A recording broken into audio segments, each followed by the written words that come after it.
Donc voilà, cher Tradosaurien, ça fait plus d'une semaine que je fais monter le suspense et c'est le moment de vous faire cette annonce que je gardais sous le coude pour ce week-end. Alors, il faut savoir plusieurs choses. Avant de commencer, c'est la première fois que je fais ça et donc vous allez trouver sans doute mon ton peut-être un petit peu différent parce que je suis en train de me concentrer pour pas dire de bêtises. D'abord, il faut savoir que je ne suis pas conseiller en investissement financier, donc je n'ai légalement pas le droit de vous vendre quoi que ce soit. Par contre, j'ai un tradusorien, canal historique, qui est devenu un copain, qui me suit maintenant depuis plus de 10 ans, Bruno Boggiani, qui lui est conseiller en investissement financier, donc un vrai CIF avec une vraie assurance professionnelle, enregistrée à l'ORIAS, etc. Et il m'a sollicité en tant qu'analyste pour lancer un produit qu'on juge novateur, pour ne pas dire révolutionnaire. L'idée était la suivante. On a essayé de trouver quelque chose qui vous permette, enfin qui permette à ceux qui seront intéressés par le produit, d'obtenir un rendement très avantageux en gardant à l'esprit notre façon de penser à nous traders que l'on va essayer d'instiller dans un pot commun qui pourrait intéresser tous les investisseurs. Bref, je vais essayer de vous parler un langage clair qui est le nôtre pour que cela résonne comme cela a pu résonner dans mon esprit lorsque on en a parlé avec Bruno. Donc Bruno et moi avons cherché le moyen de vous donner un produit qui soit garanti à 100% en termes de capital tout en profitant des délices de la bourse, bref, le meilleur des deux mondes, soit une garantie non pas de 100%, mais de quasiment 100%, à savoir 90% pour aller chercher un peu plus de performance. Je ne vais pas rentrer dans les détails parce que si vous êtes intéressé, il y aura un webinaire spécial que Bruno et moi allons mener ensemble avec vous pour répondre à des questions en live, etc. Mais simplement pour voir si cela correspond à ce que vous voulez, ce que vous recherchez, et seul vous, vous le savez. Il y a deux produits. Le premier produit propose, dans un univers extrêmement pointu de trois sous-jacents, une garantie de 100% de capital. Je la refais parce que c'est très important. Après avoir fouillé dans un univers au début de milliers de possibilités, on a avec Bruno sélectionné une shortlist de 12 sous-jacents. Et après analyse encore plus approfondie, on est arrivé à un univers de 3 sous-jacents. Vous verrez lesquels très vite. Eh bien, on arrive à option 1. Un capital garanti de 100%. Là aussi, les mots ont un sens. Si au bout de 5 ans, parce que c'est une garantie qui s'applique si on tient, entre guillemets, 5 ans, eh bien même si on subit le crash du siècle et que les bourses s'effondrent de 90%, si vous avez investi 5 000 euros, vous récupérez vos 5 000 euros. Et la performance sur ces 5 ans est, alors je ne me trompe pas, je vais vraiment vous donner des chiffres tels qu'ils sont, la performance moyenne serait de 31,7%. Autrement dit, si vous avez investi 100, vous récupérez 131,7 au bout de 5 ans. Comment ça a été calculé? Eh bien, tout simplement, on a fait appel à quelqu'un dont c'est le métier, qui fait des backtests beaucoup plus sérieusement que moi. Sur des milliers d'occurrences, eh bien, la performance telle qu'elle ressort de manière moyenne est de 31,7%, capital garanti. Et on a même la possibilité d'avoir un rendement maximal de 36%. Autrement dit, vous avez investi 100, vous récupérez 136, sachant qu'il y avait un capital garanti. Donc encore une fois, le meilleur des deux mondes. La bourse plus la sécurité. Et ce cas n'est pas exceptionnel, où on a récupéré 136%, puisque selon les statistiques qui ont été menées, c'est arrivé dans 57,9%. Autrement dit, c'est loin d'être anecdotique. Je répète, performance moyenne 131,7%, performance maximale 136% qui est arrivé dans 57,9% des cas. La deuxième solution permet de gratter, si vous me passez un peu l'expression, un peu de performance en abandonnant un petit peu de sécurité, puisque le produit va être garanti à 90%. Si vous avez investi 100, vous récupérez quand même 90, en ayant beaucoup plus la possibilité de profiter de la performance boursière de ces sous-jacents, puisque la performance moyenne telle qu'elle a été donnée par les milliers d'occurrences dans le backtest s'élève à non pas 131,7 mais quasiment 5 points en plus, 136,2, avec un rendement maximal de 145,2%. Et même ça, 145,2%, c'est pas arrivé dans 2% des cas, ni dans 10% des cas. C'est arrivé, selon le backtest qui a été réalisé, dans 41,8% des cas. Autrement dit, près de 4 fois sur 10, on arrive à faire beaucoup mieux que le rendement moyen, d'aller chercher le rendement maximal à 145,2% en 5 ans. Dans le cas de l'option numéro 2, eh bien, il a fallu 0% de cas, selon le backtest, où finalement on a été payé moins que 100 euros.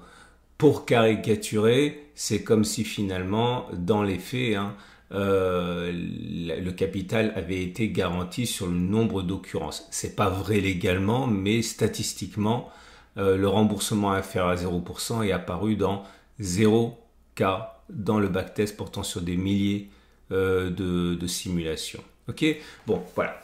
Je ne vous en dis pas plus. Je ne vous en dis pas non plus davantage sur les sous-jacents en question. Évidemment, ils ne sont pas secrets. Ils seront discutés, mais dans les règles de l'art avec Bruno. Suivez de près ce qui va se passer dans les prochains jours et on en reparle. Et on passe donc tout naturellement au CAC 40 et le CAC 40 qui subit une nouvelle attaque baissière. Alors j'ai reçu des mails, des messages également sous la vidéo YouTube me disant, parfois avec beaucoup de compassion, parfois avec un petit peu de moquerie, c'est de bonne guerre. Oui, tu vois, tu aurais dû mettre ton stop plus haut et puis tu aurais raison. Le problème, c'est que quand on est dans la situation, ben, on met le stop de protection là où on pense l'être. Et puis le problème, c'est que plus on éloigne le stop de protection, plus derrière, il faut une performance qui justifie la prise de risque. Si on raisonne en termes de ratio gain-risque, et bien voilà, plus le risque est loin, plus le gain potentiel doit l'être également. Ça, je parle pour une chance de 1 sur 2 d'avoir raison. Donc après coup, c'est vrai que j'aurais dû le mettre là. Et pourquoi? Ben, notamment parce que quand on regarde les données hebdomadaires, on voit que la vraie résistance, en fait, c'est vrai, elle était là. Sauf que moi, mon trade, il était en données journalières. Alors bon, on dira toujours la même chose. Le CAC 40, c'est le temple des regrets. Mais sur ce coup, il est vrai que, bon...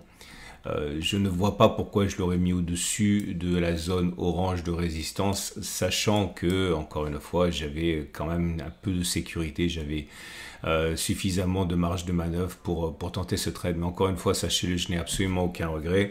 Et le problème, c'est que si j'avais fait la pire des choses, à savoir réagir, ou alors voir au fur et à mesure comment mettre mon stop de protection, là c'est la pire des choses, parce que si vous vous trompez, vous pouvez même pas backtester en fait ce que vous avez fait. Vous pouvez juste compter sur la chance que cela se reproduise encore et encore, et c'est pas vraiment ma façon de faire. Il demeure que ceux qui sont rentrés tard avec le stop de protection au-dessus en jouant un trade, on va dire plutôt discrétionnaire, on en a parlé, viser un retour sur le gap, stop de protection au-dessus, ben voilà, par la force des choses, ils ont eu raison. Félicitations à eux. Là, dans le cadre actuel, on voit mal comment le gap ne pourrait pas être comblé et il faudra vite rebondir, parce que si on ne rebondit pas rapidement, c'est directement direction 69,30, 67,80. Je vous amène sur les données hebdomadaires parce que on est toujours sur le coup de plusieurs choses. Souvenez-vous, on en avait parlé il y a peut-être 2 semaines, le twist Ishimoku, il n'a pas encore eu lieu là.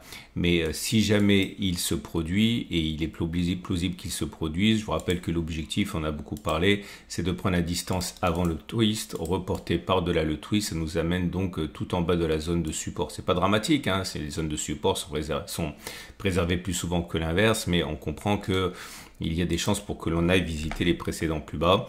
J'aimerais également vous parler de quelque chose. C'est intéressant parce que on a eu ici je suis en données hebdomadaires, hein, donc avec l'œil dans le rétroviseur, on a eu un signal qui était baissier ici avec la Rune. On avait testé en son temps et on avait dit on pouvait viser la même distance vers le bas que celle qu'on a vue par rapport au plus haut de la Rune. Et ça voulait dire aller chercher 9,55 vers le bas. Donc vous voyez que ça aussi, ça milite pour une continuation de la baisse. Puisque j'y suis, je reviens sur les données journalières. Et sur les données journalières, vous voyez que deux signaux se sont manifestés. Attention, le twist risque de retwister en fait. Le nuage risque de retwister, ce qui invaliderait l'objectif. Bon, c'est des choses qui arrivent également. Le MACD a donné son signal ici. Et la Rune a donné un signal baissier. Dans les deux cas, on avait testé ça. Je vais vous montrer les résultats qui avaient été obtenus. La distance parcourue avant le signal, donc 4,65 vers le bas. Ça voudrait dire là aussi, tous les chemins mènent à Rome, un test de la zone de support. Et c'est le même signal et le même résultat pour la Rune. Alors justement, c'est pour ça, j'insiste, qu'il faut vraiment garder, si vous avez les moyens, des traces de ce que je raconte, parce qu'on avait testé ça. Et on avait testé, et je vous le montre, c'était ici, le signal baissier de la Rune. C'est produit le 7 avril la dernière fois. Et on a 63% de chance d'aller chercher la même distance, donc 91% de chance de faire un plus bas, sous-entendu, si vous êtes en position baissière, il n'y a pas de raison de sortir maintenant, normalement on devrait aller plus bas. Et si vous visez R1, eh bien 63% de chance d'aller le faire. Par contre, et c'est ça que c'est intéressant, si vous regardez le MACD, le signal baissier sur le MACD, qu'on avait également testé, et vous voyez l'intérêt encore une fois de conserver des traces. Il faut que je mette à jour, j'ai pas mis à jour. C'est 75% de chance d'aller plus bas. Donc là aussi, a priori, pas de panique. On peut garder la position baissière si on est rentré baissier. Et uniquement 31% de chance d'aller chercher le précédent plus bas. Autrement dit, il est plus plausible que l'on n'aille pas le chercher plutôt qu'on aille le chercher. Alors justement, petite parenthèse pédagogique. Qu'est-ce qu'on fait dans ce genre de configuration qui arrive extrêmement souvent, à savoir deux signaux, un qui dit qu'il est plausible qu'il se passe quelque chose, et puis le deuxième signal qui dit qu'il n'est pas probable qu'il se produise. Il n'y a pas de recette miracle, ok? Solution numéro 1, vous faites confiance à celui que vous aimez le plus et vous lui faites confiance. Et la pire des choses, en fait, ça serait la solution numéro 2, à savoir une fois l'un, une fois l'autre au feeling. Pourquoi? Parce que là, on rentre dans le domaine du trading discrétionnaire. Le trading discrétionnaire, c'est bien. Je connais plein de traders expérimentés qui sont dans du trading discrétionnaire. Mais discrétionnaire, ça veut dire que vous avez le recul, l'expérience pour faire du discrétionnaire et que vous ne pouvez pas vous appuyer sur des chiffres. Alors attention, petite parenthèse, je ne dirai jamais que le trading systématique fonctionne mieux que le trading discrétionnaire. L'avantage du trading systématique, c'est que vous pouvez vous fonder sur quelque chose qui est avéré, qui est chiffré, qui est rigoureux. Mais comment dire, c'est pas pour ça que vous allez pouvoir faire 70, 80, 90% de bons trades. En vérité, lorsque l'on prend des traders discrétionnaires qui sont très très forts, qui ont beaucoup d'expérience, eux peuvent prétendre à faire du R1 avec 70, 80, 90% pour les meilleurs d'entre eux. Il est très difficile de faire du 80-90% de chances de réussite pour du R1 avec du trading systématique, avec des outils classiques que l'on utiliserait encore et encore. Donc encore une fois, je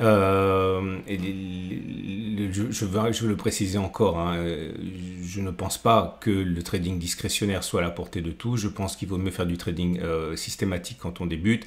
Mais je reviens sur ce que je dis lorsque l'on parle d'un trader expérimenté qui a les nerfs, l'expérience pour faire du trading discrétionnaire, qui lui peut prétendre à des résultats qui sont meilleurs que le trading systématique. Encore une fois, vous voyez très bien, quand j'ai des objectifs en R1, généralement c'est entre 45 et 55%, autrement dit très très très très proche de la neutralité. Il faut chercher vraiment des configurations particulières et des outils particuliers pour aller chercher du 60, 65, 70%. On en a, vous le savez, on en a déjà beaucoup parlé, mais là en l'occurrence, que ce soit le MACD ou la Rune, vous êtes sur des taux de réussite à la hausse qui sont plus proches de 55-60 que de 80%. Ok, bref, je digresse. L'idée, c'est que le consensus entre les deux, c'est que ça devrait baisser.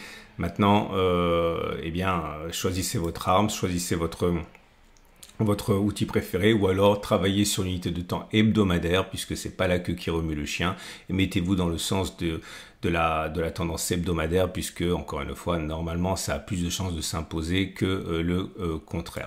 J'aimerais vous parler de cette bougie qui est moche, j'aimerais vous parler de la moyenne mobile à cette période qui est descendante, de la moyenne mobile à 20 périodes maintenant qui est toujours montante, mais on est bien en dessous, elle devrait se retourner, donc la tendance générale est sur le point de devenir baissière, la tendance de fond est toujours on va dire légèrement baissière puisque la M50 descend. Bref, là encore, hein, c'est la moyenne mobile à 200 jours qui est le juge de paix. Et vous voyez qu'on est toujours en dessous. Donc, on n'est pas dans un régime de long terme qui est haussier. On est dans un régime de long terme qui est baissier. Et pour boucler la boucle, je vous rappelle qu'en données hebdomadaires, il y a 3 mois de ça, je pense, non, un peu moins, lorsqu'on a eu le fameux signal que je suis avec la moyenne mobile à 30 semaines pour reprendre l'analyse de Weinstein, que vous connaissez. Alors, si vous êtes des anciens du format, vous en rappelez très très bien. J'avais expliqué qu'on était déjà en phase 4, on était déjà en phase baissière depuis quand? Depuis ici. Pourquoi? Parce que on avait eu notre signal baissier qui avait été donné en cassure. J'avais considéré à l'époque que c'était ça le support majeur. Ok, et maintenant qu'on est la différence entre maintenant et il y a 5 semaines, c'est que vous voyez que la moyenne mobile à 30 semaines commence vraiment à adopter une pente menaçante.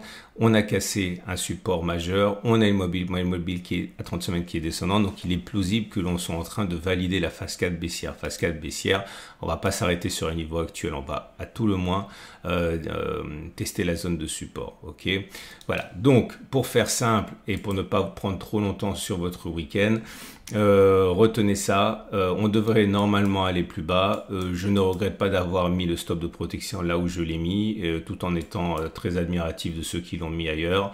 Et je vais prendre mon mal en patience pour avoir des opportunités, sans doute à la hausse, mais on verra. Mais bon, le comblement du gap semble quand même assez plausible. Voilà.